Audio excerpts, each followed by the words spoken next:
Sénégal dafa am culture joxe xale maanaam jur sa doom jox ko nit kii tantam la kii bàjjanam la kooku ñuy xam ku ne xam na ko. c'est-à-dire jël sa doom déchargé wu jox ko ñeneen. loolu culture la. loolu damaa jàpp ni. loolu damaa jàpp ni du culture bu baax. parce que société yi ma gis ñu développé yépp. non dañoo xam dëgg nag. ñun joxewuñ par culture on donne par spiritualité. c'est différent aussi. dañu waxtaan rek. baal ma xam nga man ak yow. li ñuy wax sorewuñu. mais dañoo dégloontewul. li ma bëgg a wax mooy. ki premier responsable ci xale mooy ki ko jur. il faut ñu ñëwaat ci principe boobu. dañu def de la sorte que ku jur doom dans la plupart des cas toppatoo ko. dafa am benn lu ma lire ci archive français yi ci El Hadji Omar Foutiyou Tall xam nga Sénégal dañuy wax lu bari des fois loo xam ni nit ñi war nañ ko gën a xoolaat. El Hadji Omar Foutiyou tubaab yi dañu jàpp ni li tax mu jógee Sénégal mooy li mu waxoon waa Fuuta la waa Fuuta deful moom bi mu ñëwee Fuuta daf ni leen nañu jàngal xale yi diine jàng bu gaaw bu ñu paree nañ leen jël def leen ay scientifique ak ay boroom xam-xam ñu yóbbu leen Caire ñu yóbbu leen Turquie ñëpp ñu former leen El Hadji Omar Foutiyou la Tall laay wax de nga xam ni fii ku fi jot tarixa bi moo la ko jox ci loxoom la jaar vision boobu la amoon amuloon vision wu toog fii di jàngal ay xale déedéet vision mooy nañu jàngal nit ñi li ñu war a xam ci diine après nañ leen jël former leen xam la doon xalaat boobu nu ñuy def ba yóbbu nit ñi kenn ñoom ay ingénieur mën a fabriquer ay bombe pour bu ñu dalee ci l'islam ñu mën a xeex à l'époque donc Sénégal aussi il faut ñu xalaat parce que même Sëñ Touba doctrine am xëy na jàng nga ci mais liggéey ngi ci bu baax a baax a baax mooy fondement bi voilà donc affaire bi toog rek ja tey ay xale déedéet ñett la man li ma lii ci sëñ ak liggéey voilà li ma lii ci Sëñ Touba bokk ci archive tubaab yi lu ci ëpp volontarisme maanaam nu ñuy def ba nit ki am jariñ communauté wara na gis nga ay Sëñ Touba ak ay El Hadji Omar Foutiyou tout ça il faut ñu xool ni leen di jàngalee parce que des fois ni ñu leen di jàngalee ak li ñu dund ak li ñu doxal du beneen bi ci topp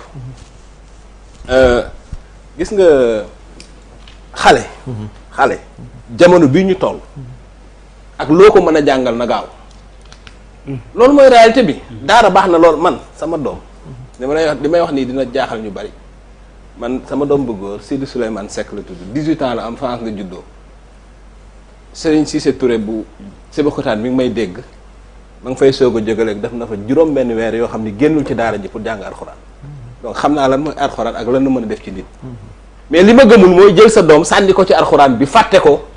comme ni ñuy def comme ni ñuy joxe xale yi non c'est important sànni amul xam nga wax mais jàng alxuraan jëmmi jàng alxuraan képp kuy jullit même boo ko jàngul xam nga li muy def ci nit mais léegi quelle est la solution parce que li ma lay dégg ngay wax yépp quelle est la solution parce que jamonoy Sëñ Touba du jamonoy tey d'abord dafa am élément bu am importance bu nit ñi di fàtte mooy la démographie Sëñ Touba bi mu fiy nekk Sëñ Touba bi muy nekk Sénégal ab bu amee 1 million d'habitants ëpp ko wala da koy yées wala bu ko ëppeet bariwul bi muy nekk Sénégal tey on est 16 millions d'habitants Sëñ Touba bi muy nekk Sénégal c'était une période boo xam ni colonisation moo amoon tubaab bi di faj di organiser par force travaux forcés nit ñi di lekk et cetera loolu amatul ñu wante dëgg Sëñ Touba bi muy nekk Sénégal y a une autre différence essentielle monde bi ñu nekkoon ak monde bi ñu nekk ni du benn tey xale ak nu mu mënti demee jàngal ko Alxuraan certes dëgg la mais il faut que xale boobu nga dugal ko dans une société de l'intelligence boo ko ak loo ko mën a jàngal da nga koy jàngal science parce que science ku ko xamul tey doo compétir boo compétirul doo lekk doo naan doo dund loolu mooy réalité donc sëñ bi àdduna bi mënuñu jël modèle boo xam ni depuis 19e siècle la amoon wala début 20e siècle nga bëgg ko calculer ci réalité calquer ci réalité tey bi mënta dem Ceddo jàppal laaj bi quelle solution s'il te plaît. non moi j'ai juste une question. sànq léegi yow it laajal ñu dajal. non sànq si sa développement da nga wax ni effectivement ñun yàgg nañ casse les conditions de détention ba mu ne la boy yi fële dem base dem jeel moo leen gënal dem base waaw. est-ce que yow indigné wu nga ci les conditions de détention parce que je l'appelle détention au niveau de ces centres de redressement parce que ils sont enfermés le prix du pawn coûte même dafa cher. yow amoonoo kaas lu dul prix pawn. non c'est les détails de ceux qui ont vécu c'est leur quotidien. oui c'est leur quotidien parce que on est là ñoom ñoo waral ñuy wax bi. donc est-ce que indigné wu nga parce que effectivement li booy yi évoqué booy yi waxuñu benn yoon. rey nañ fa nita dañ na ay nit dee nañu seen kanam. ndax ñàkk a toppatoo. waxuñu que les gars ont tué ils ne l'ont pas dit. bien sûr dañ ne ñàkk a toppatoo. duñ la jox garab lekk yi baaxul. et les parents payent parce que les parents n'ont pas convoyé également. gracieusement leurs enfants là-bas dañu joxe seeni doom moyennant une mensualité. da ngay fay da ngay fay. loolu noonu la da ngay fay. am na ñuy fay. am na ñuy fay. am na ñu fa yóbbu seeni doom te du ñu joxe benn dërëm. mais effectivement man laajal yow man ñaari laaj ngay laaj. non waaw ñaari mbir. ay ca kon laay wax. fii bu njëkk bi mooy bon je suis pas xawma d'accord trop ak Yérim.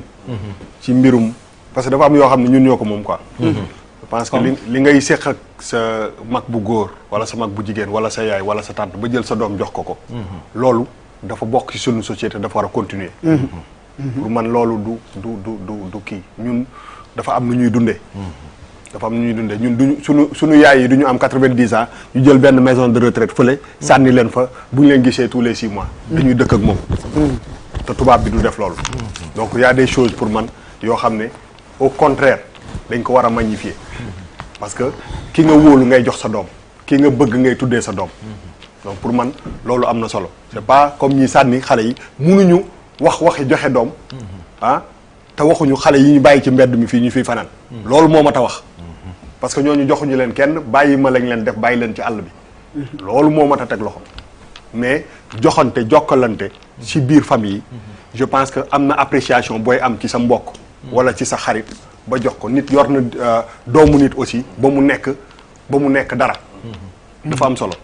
nit nekk na xaritu nit mu génn àddina mu jël ay doomam fat ko donc je pense que yooyu c'est des choses yoo xam ne au contraire si dafa nekk lu am solo mais man bu may dégg waxtaan bi yëpp il faut qu'on fasse la différence entre la religion parce que wax fa dëgg yàlla sama xam-xam sore aussi ci waaw am nañu daal lu ñu këpp-këppalee daal maanaam waaye li am solo mooy man dégguma fi religion thème bi du religion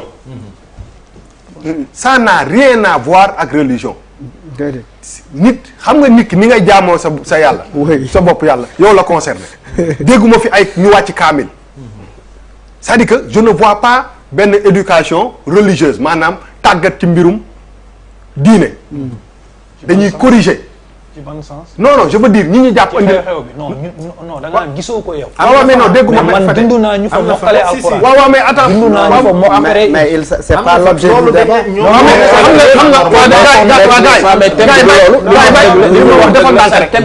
defal ndànk dama ne bala c'est les tortures. sax mënuñu ko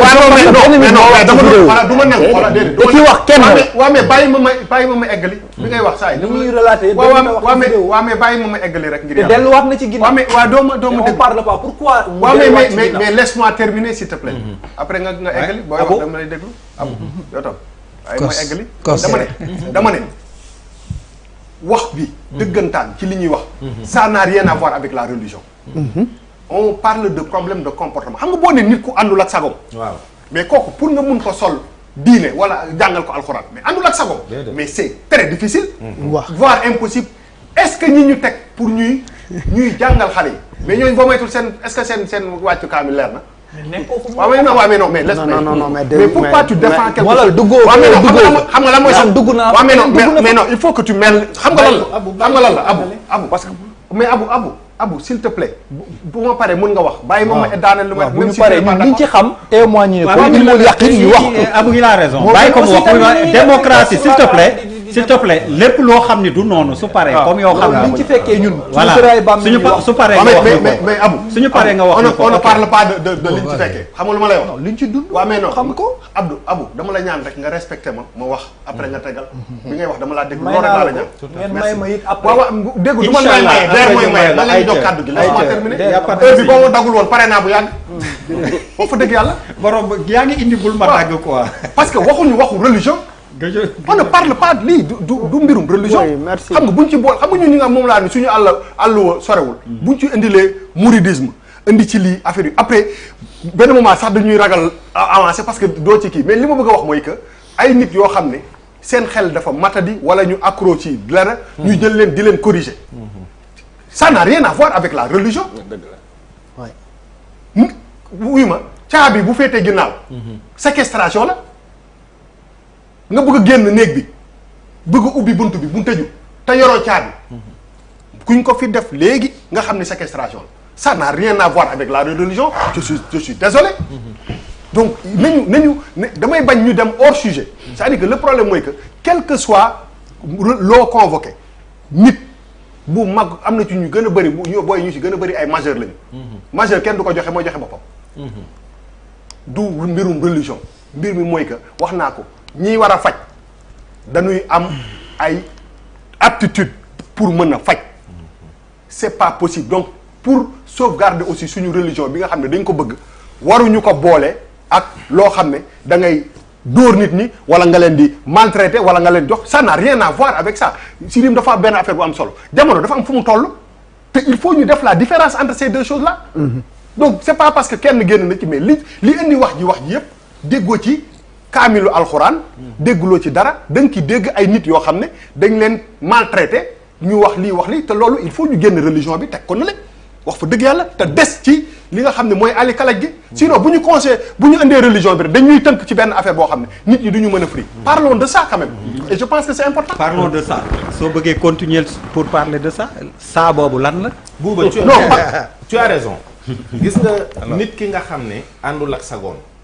talaguñ koo jàngal dara kii li mu wax mooy li mu xam nga en disant il s'agit pas de la religion les gens peuvent mal l'entendre mais ce qu'il dit mooy réalité bi c'est-à-dire ku drogué leen fa indi wala ku dof wala koo xam ne nekkatul nit kooka nag day am moment yoo xam ne traitement bi mën na inhumain entre guillemets mais c'est pour calmer certains moments mooy li ma la wax gis nga sëñ bi am na koo xam ne bu bëggee tux affaire bi man musuma tux yàmbaar mais xam naa ne ku sikk mën na sax rey nit combien de meurtres ont été commis ay Amérique ak fépp ci àddina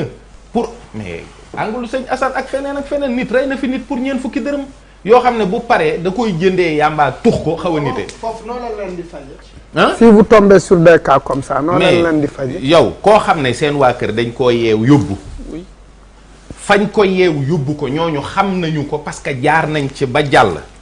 ñu ci bari day am moment yoo xam ne da ngay mën lu dul takk waxtaan ak ñoom ba ñu xaw a calmer am na ci ñoo xam ne lii ngay wax ni day am des fois moment yoo xam ne danga naan kii naa ko mosal mu xëcc ba pare xel mi dellu si parce que mooy li ma la wax dama ne la dès le départ overdose ak sevrage brutal ak cure de désintoxication bokkuñu am na koo xam ne bu xëccul li ngay wax dootul dugg ci bopp bi kon da ngay denc affaire yëpp foofu mais ñoom ñoo ko xam parce que c'est eux qui gèrent ça ba pare li ci des mais oui parce que dans tous les domaines mais yow Malal yaa ma gën a xam ne gars yi faj fii ci hôpitaux yi li ñuy def ci yaramu nit ñi loolu la c'est calmant là c'est truc là antaan moom ak ay kii moom waaw mais ay valium moom Allez, Pape Djibril, très rapidement je reviens à toi Pape Djibril wala Abou